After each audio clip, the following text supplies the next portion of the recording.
Buenos días, compañeros. No sé si me escuchan. Podrían indicar por el chat, por favor.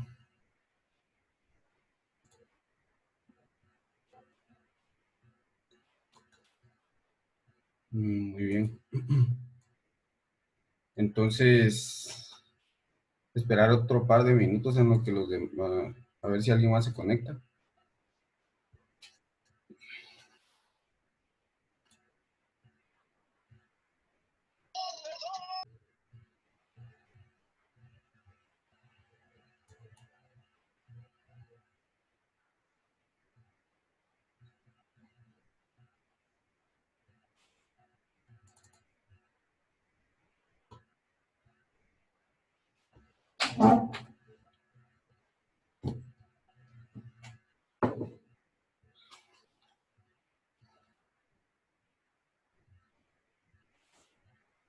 Para los que ya están conectados, ¿cómo van con el proyecto?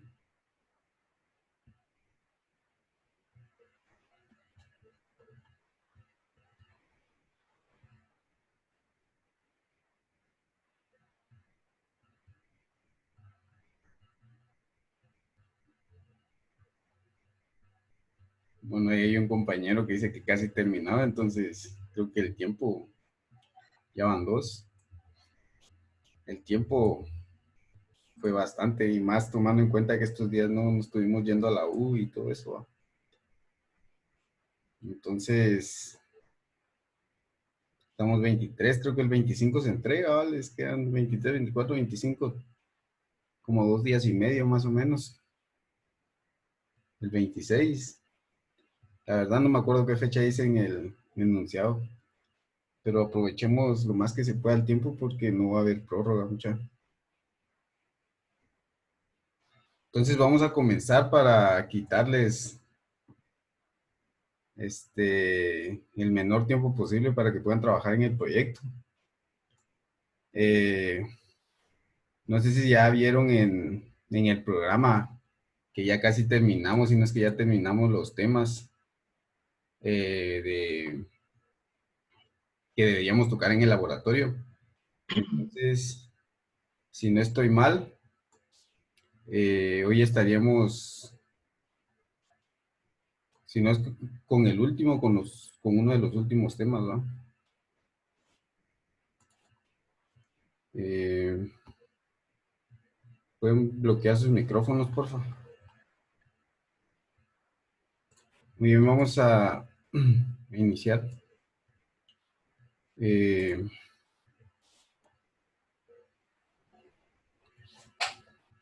bueno, vamos a estar tocando ahora lo que es el análisis semántico. Dice que para detectar errores, además de AST, necesitamos tener información en la tabla de símbolos en donde se almacena información que nos servirá para realizar estas comprobaciones.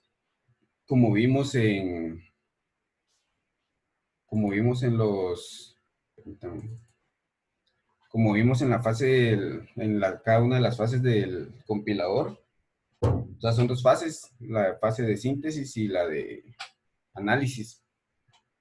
Con la parte del análisis semántico estaríamos finalizando la parte de la fase de análisis del compilador y es lo que se evalúa en compiladores 1. Entonces, estos son los últimos temas que vamos a ver. Dice que aparte del AST, que es el que nos genera el análisis sintáctico a su salida, necesitamos también una tabla de símbolos en donde se almacena la información que nos servirá para realizar estas comprobaciones.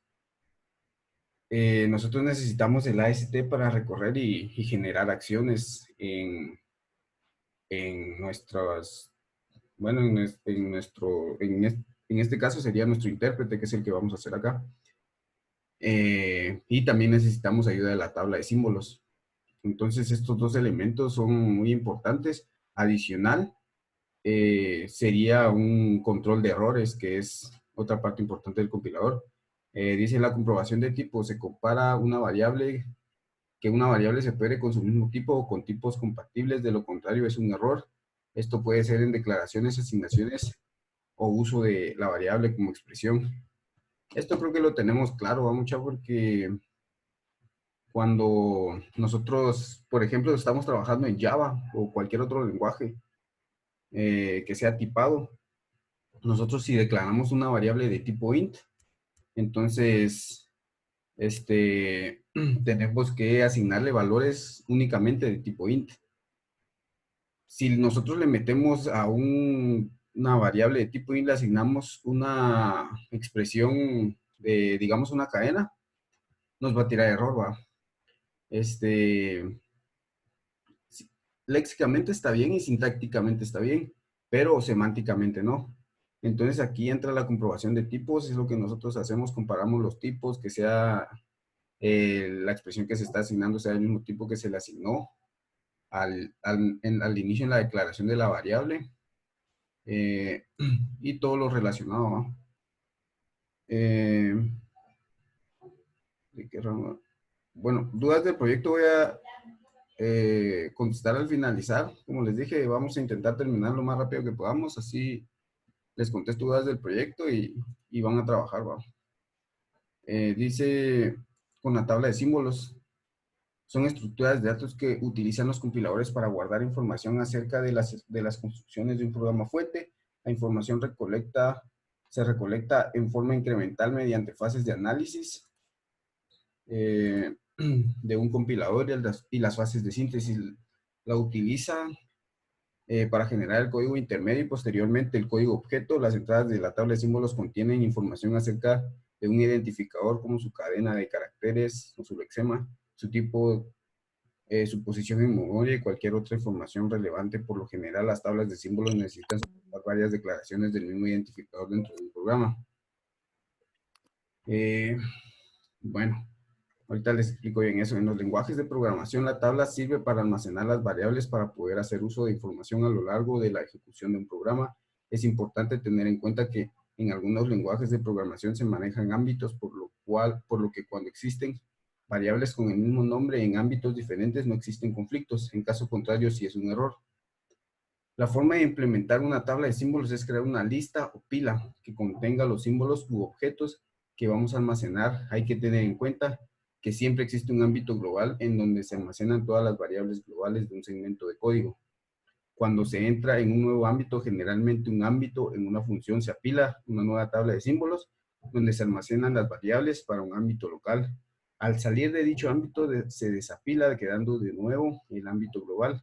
De esta forma se maneja la manera práctica de tabla de símbolos. La tabla de símbolos, por ende, el término tabla de símbolos no hace referencia literalmente a un objeto o estructura de este tipo. Bueno, con esto, básicamente todo lo que leí lo vamos a resumir en esto, ¿va? Como sabemos, nosotros manejamos distintos ámbitos al declarar ya sea una función, por ejemplo, sería el ámbito global. ¿Cuál sería en una clase Java? Digamos que en sí toda la clase Java. Un ámbito anidado, se podría decir, o más interno, sería una función, porque nosotros lo que declaramos en ese ámbito, digamos una variable int.x o int.y, int.j, lo que tenemos acá en verde, digamos que esto es una función, nosotros digamos que solo lo podemos implementar en el ámbito de la función, ya sea que esté dentro de un if o dentro de un while o algo así. Eh, Asumiendo que esto es una función, lo que está aquí resaltado de verde, y asumiendo que nosotros declaramos un if, por ejemplo, estamos creando un nuevo ámbito. Ese if se crea como un nuevo ámbito. De igual manera, nosotros las variables que declaramos acá adentro, las podemos utilizar solamente en el ámbito o ámbitos internos. Y de la misma manera, con el J, hagamos de cuenta que dentro del if hay un while, entonces este sería el ámbito para el while. Eh, Vamos a ver un ejemplo, bueno, un ejemplo un poco más detallado. Eh, bueno, si miran la otra presentación, va.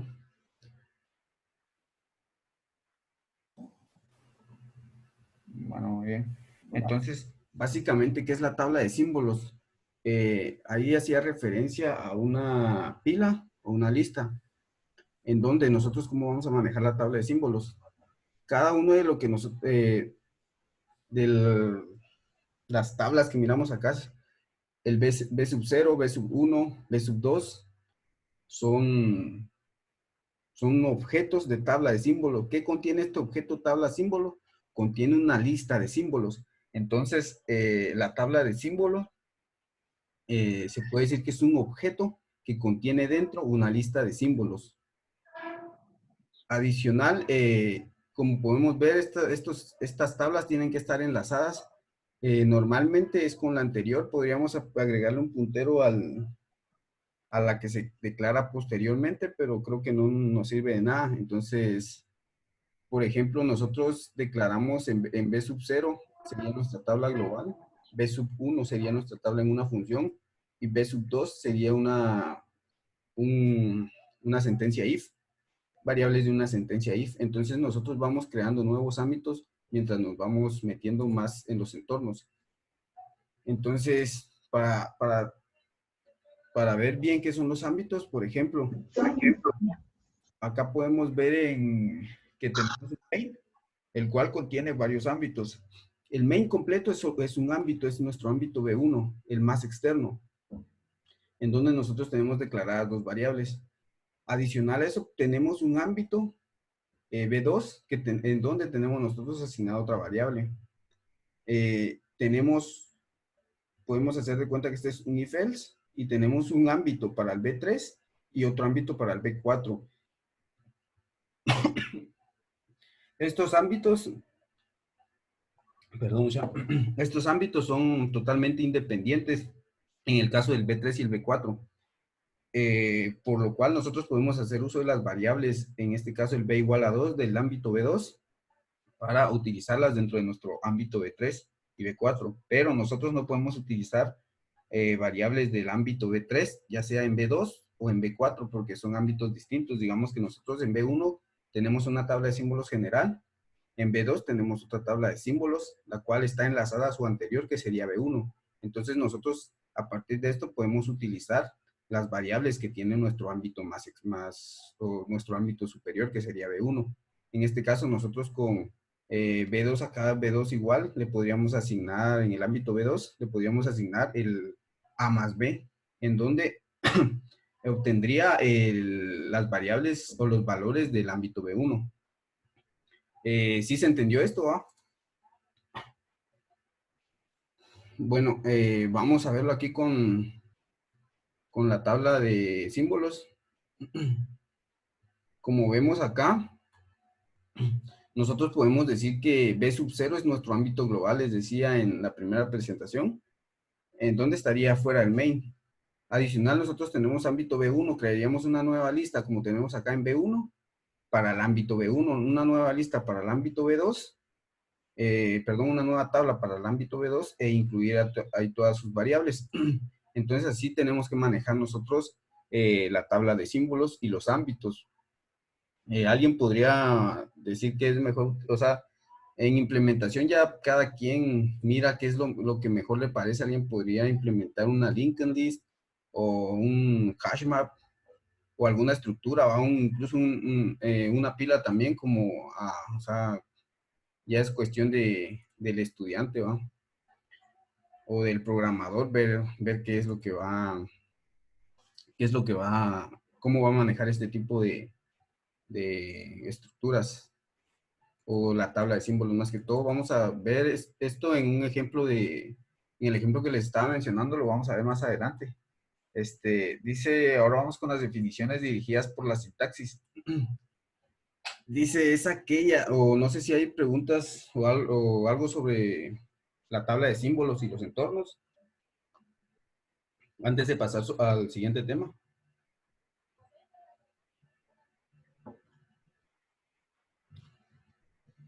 ¿Hay alguien? eh,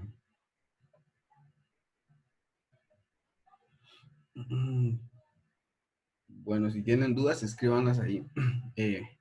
Vamos con las definiciones dirigidas por la sintaxis. Si tienen dudas o algo, o sea, escríbanlo ahí y voy a parar y va. Dice, entonces la tabla siguiente también debe guardar las del ámbito anterior. No. Bueno, sí. nosotros, por ejemplo, ¿y por qué guardamos? Digamos, es que nosotros cuando tenemos una tabla de símbolos, digamos, tenemos nuestra tabla de símbolos de una función, nosotros ahí guardamos variables, ¿va?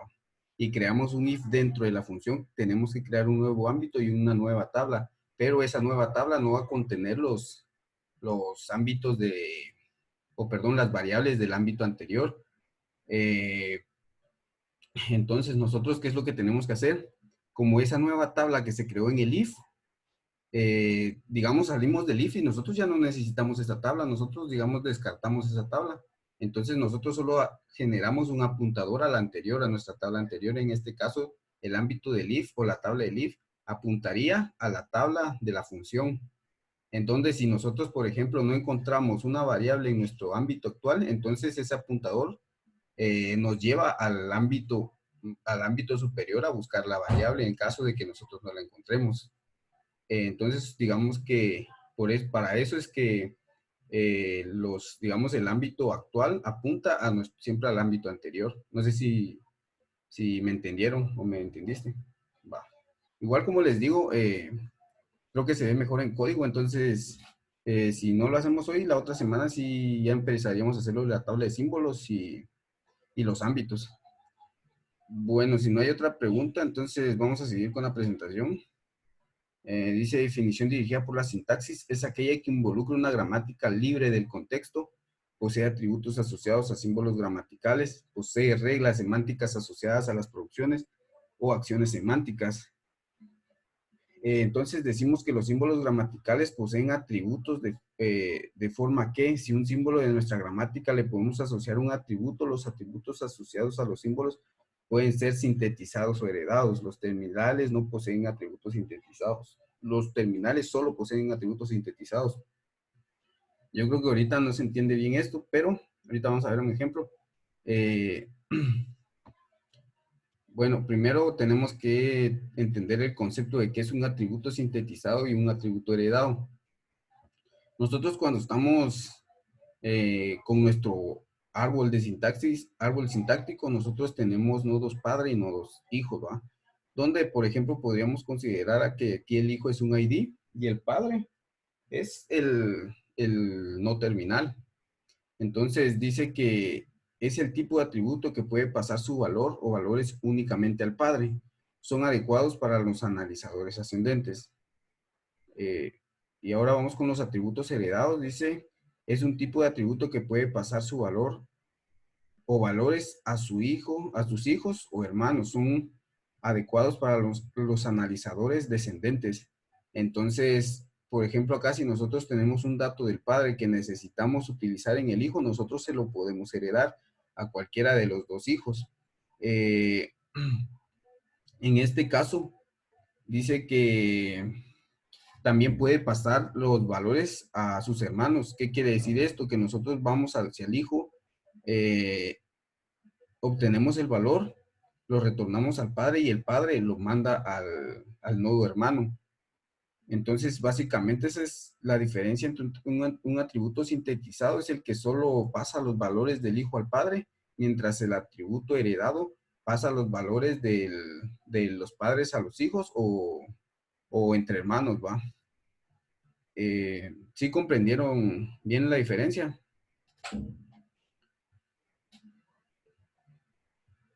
Bueno, vamos a ver un ejemplo ahorita. Dice atributos sintetizados para uno terminal A. En un nodo n de un árbol sintáctico se define mediante una regla semántica asociada con la producción en n. Observe que la producción debe tener a como su encabezado. Un atributo sintetizado en el modo n se define solo en términos de los valores de los atributos y el hijo de n y el mismo n. Bueno, vamos a verlo mejor con un ejemplo porque a ver si no se entiende bien. Básicamente, ¿qué es lo que dice? Por ejemplo, este atributo sintetizados para la gramática de una calculadora, simplemente tenemos la siguiente gramática con el uso de atributos sintetizados. Teníamos que las definiciones dirigidas por la sintaxis tienen asociadas reglas semánticas o componentes semánticos, en donde nosotros ya no solo escribimos las gramáticas sino que nosotros le agregamos acciones a las gramáticas. Por ejemplo, para una calculadora era prácticamente lo que hicimos en el laboratorio anterior, donde les agregué acciones. Cuando me dijeron que cómo se sumaba y todo eso, prácticamente ahí lo que fue lo que hicimos, sintetizar atributos. Entonces, nosotros, por ejemplo, acá tenemos la calculadora, ¿va? En donde nos damos cuenta que L produce una E produce E más T. Acá nosotros tenemos, digamos que solo objetos ahorita por el momento. Nosotros cuando le damos la entrada, entonces esto empieza a generar. A lo que voy es que, por ejemplo, va a empezar, digamos que desde dígito, nosotros vamos a mandarle el árbol a nuestro analizador semántico, en donde el analizador semántico, que es lo que se encarga de, o nuestras reglas semánticas de qué se encargan, de generar las acciones debidas. Si nosotros solo colocamos la gramática, está bien, lo reconoce y todo, pero no hace nada. Entonces nosotros acá necesitamos las acciones para generar acciones en la gramática, por ejemplo. Eh, bueno, estas solo son las, ¿cómo se llama? Vamos a ver.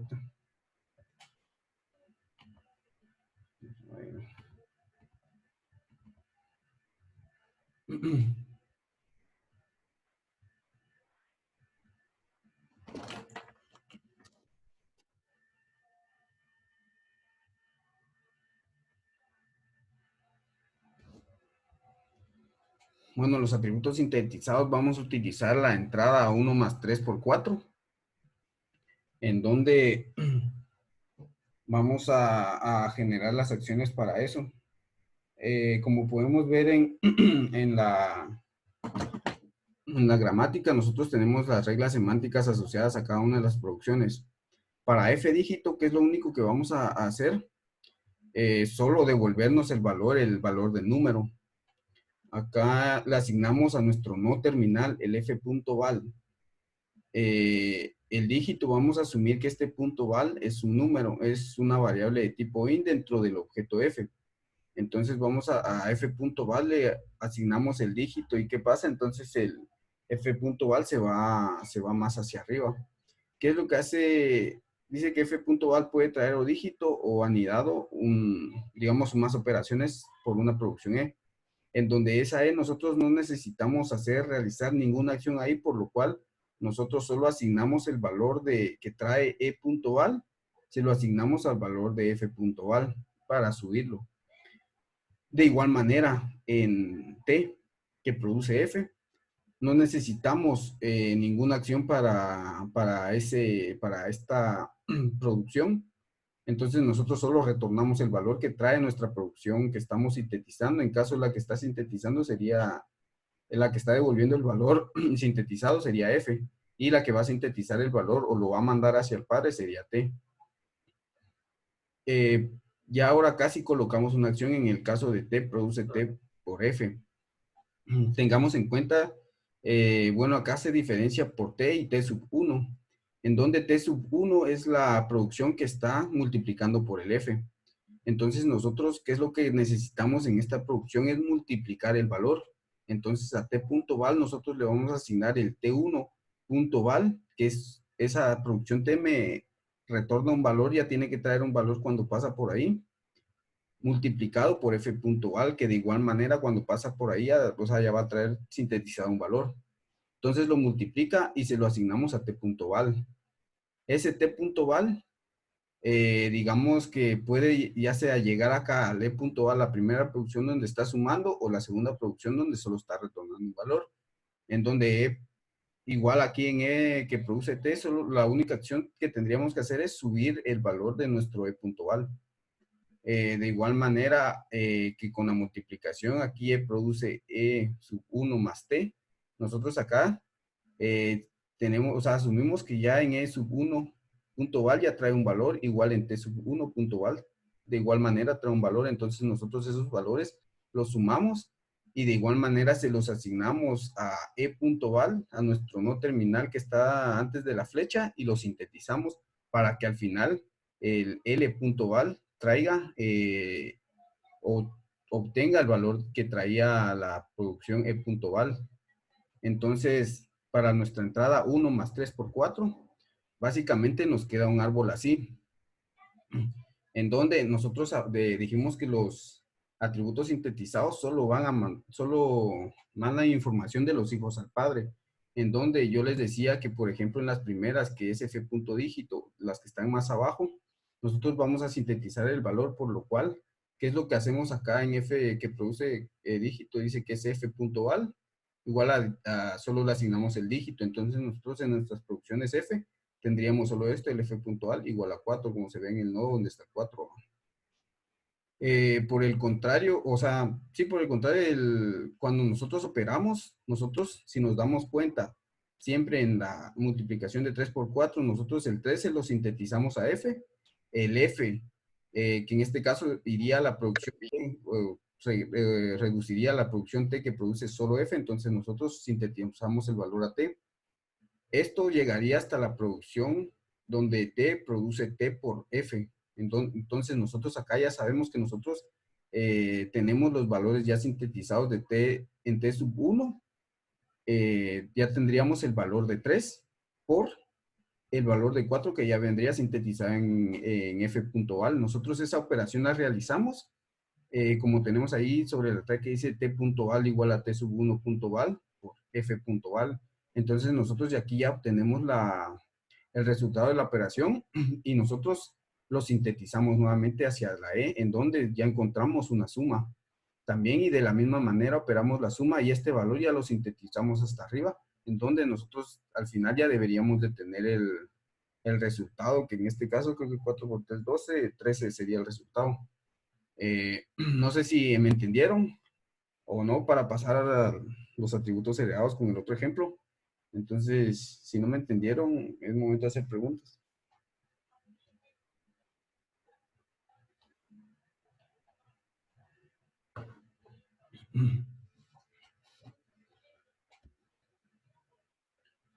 Muy bien.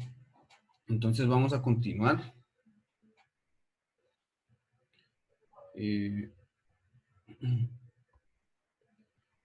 Ahora vamos con un ejemplo de los atributos heredados. Bueno, dice un atributo heredado para un no terminal B en el nodo N del árbol de análisis sintáctico se define mediante una regla semántica asociada con la producción en el padre de N. Observe que la producción debe tener a B como un símbolo en su cuerpo. Un atributo heredado en el nodo N se define solo en términos de valores de los atributos en el padre N, en el mismo N y sus hermanos. Bueno,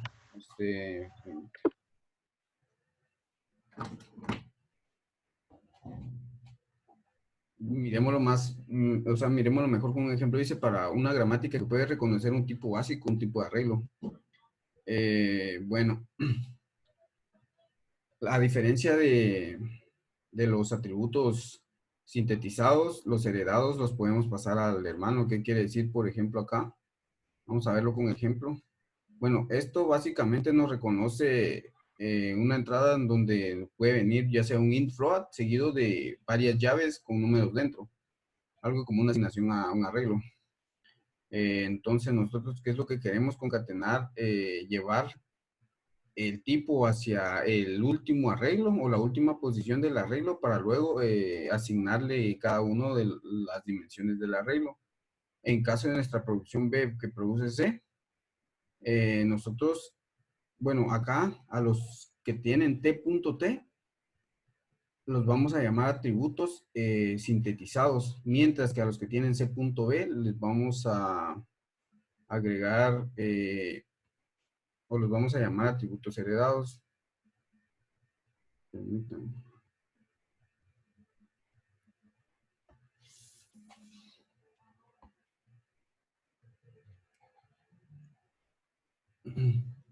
Bueno, entonces, así rápidamente, porque ya se me va a acabar el tiempo en esta cosa, voy a crear una nueva sesión. Disculpen que no me dio tiempo esta semana de ver que he estado muy ocupado, todo eso de las sesiones, entonces voy a crear una nueva sesión y nos conectamos de nuevo. Yo creo que solo sería como 10 minutos del ejemplo en FlexiCopy y la resolución de dudas.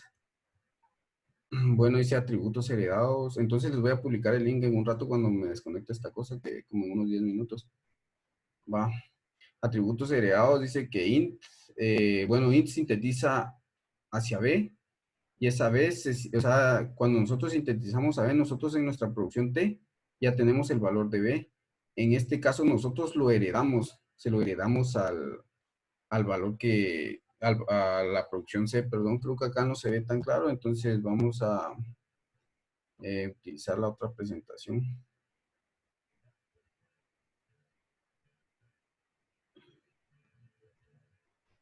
Bueno, en este caso vamos a utilizar la entrada float 1, 2, 3, float, bueno, y 3 dimensiones, ¿no? Como les decía, rayos, se me olvidó cambiar la imagen acá. Pero acá tenemos lo mismo, la diferencia de, acá tenemos nuevamente el árbol, pero para esto tenemos una gramática descendente. Decía ahí que es preferiblemente usar una gramática descendente para generar, para utilizar atributos heredados. ¿Por qué? Porque nos deriva por la derecha, entonces nosotros podemos ir pasándole los valores hacia la derecha, o sea, heredando, mientras se va construyendo el árbol. Va. Entonces hablamos, les dije que los puntos T serían atributos sintetizados, mientras los puntos B son atributos heredados. Eh, Nosotros aquí en B sintetizamos nuestro tipo que sería float. Entonces, ¿qué es lo que hace T? Lo heredamos hacia C. Entonces aquí dice que C1, que sería esta producción C. Aquí siempre estamos en la producción T, que dice que C sub 1 punto B, no, perdón, bueno, sí, es igual a C punto B. No, no, no. Aquí me confundí con esto, pero era C punto B es igual a B que produce T. Bueno, voy a corregir el ejemplo después.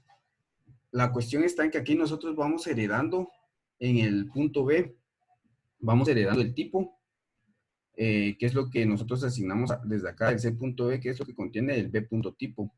Entonces nosotros se lo vamos, bien, perdón, solo que bueno, sí. El C1 sería la producción que nosotros tenemos a nuestra derecha, porque la producción, ¿qué es lo que dice? Que puede venir la llave que abre, en caso de la producción se dice que es llave que abre num, seguido de llave que cierra, seguido de C1. Entonces esa producción es la que estaríamos heredando. Entonces nosotros le heredamos el tipo, si se dan cuenta es la misma asignación en toda la C, hasta que nosotros llegamos a un epsilon. Nosotros vamos pasando ese tipo hasta que llegue a epsilon, ¿va? Cuando nosotros encontramos acá, dice que cuando se produce epsilon, entonces le asignamos al valor sintetizado de C, le asignamos el valor de B, el valor heredado de B. Entonces, por eso acá viene a epsilon. Cuando llega a epsilon, retorna, pero ahora le sintetizamos el valor de T, el valor del tipo, perdón, que trae el valor heredado que venimos arrastrando desde arriba, ¿va? Entonces, nosotros retornamos, como se miran las flechitas rojas, agregando los tipos. Entonces, ¿qué es lo que agregamos? Un arreglo donde agregamos el tipo, o perdón, el valor, coma, seguido de la dimensión siguiente. De la misma manera, sintetizamos, agregamos el entero de la dimensión seguido del arreglo anterior. Y de igual manera, esto lo seguimos sintetizando y nosotros agregamos el valor del entero seguido del arreglo que trae las otras dimensiones, para que nosotros aquí en la producción al final dice que t.t es igual a c.t. Entonces nosotros estamos diciendo que nuestro atributo sintetizado o nuestro último atributo que está en t, lo vamos a igualar a c.t, que es la que trae en cada una de nuestras dimensiones. Al final, ¿qué es lo que nos quedaría? Es un t, o sea, el valor de t.t, que es lo que tendría un array con la dimensión 1 seguido de coma, con un array con la dimensión 2 seguido de coma, un array en la dimensión 3 seguido de coma y por último seguido del tipo. Entonces, si se dan cuenta acá, nosotros vamos, o sea, vamos, primero sintetizamos el float, sigue el flujo de la flechita verde, vamos heredando, vamos heredando. Cuando llega el epsilon, nosotros empezamos a sintetizar nuevamente. Entonces ahí estamos pasando los atributos heredados. Entonces no sé si se entendió este ejemplo o no. Realmente esto no lo tienen que aplicar. Bueno, tendrían que saber más o menos el concepto, pero esto no es como que se vaya a utilizar acá. Eso no lo van a ver en clase. No lo van a ver en clase ni nada, entonces, más que todo para que tengan el concepto. ¿Sí se entendió? ¿Alguien tiene dudas o no? Si no, voy a cerrar esta sesión ahorita y creo que con eso finalizamos lo que es la parte de teoría. Voy a abrir una nueva sesión. Como les dije, nos vamos a tardar así mucho 10 minutos en el ejemplo de FlexiCop. Y hacen sus preguntas y ahí estamos, va, y nos desconectamos para que puedan trabajar, para que tengan tiempo. Entonces, ahorita les publico el enlace. Voy a ver si puedo usar el mismo. Les publico en un momento cuando ya se puedan conectar.